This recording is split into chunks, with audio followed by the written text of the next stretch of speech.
So, Paul, I'm like totally for it, but why did you say that women need to be silent in the church? I definitely never said that. Have you not read your own words? It literally says right here, 1 Corinthians 14:34, the women should keep silent in the churches, for they are not permitted to speak, but should be in submission, as the law also says. If there's anything that they desire to learn, let them ask their husbands at home, for it is shameful for a woman to speak in church. Not this again. Okay, what does it say right after that? The next verse says, or was it from you that the word of God came, or are you the only ones that it reached?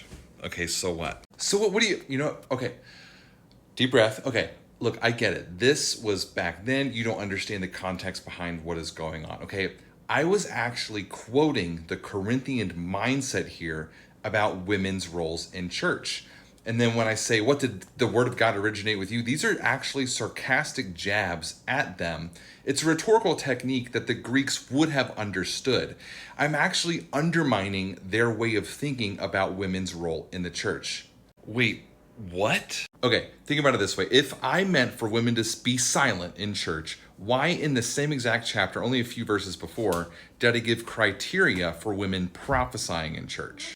I don't know. I never really thought about it. So wait, you're saying that where you're saying that women need to be silent in church, you're actually quoting the mindset of the Corinthians back then, and your verse after that is rebutting that mindset? Yes, I'm basically saying, look, like you guys, what do you think that the word of God came from you originally? Like, why do you think you get to restrict women's roles in churches? Like, literally, where does it say that in the law? That's what I'm asking them.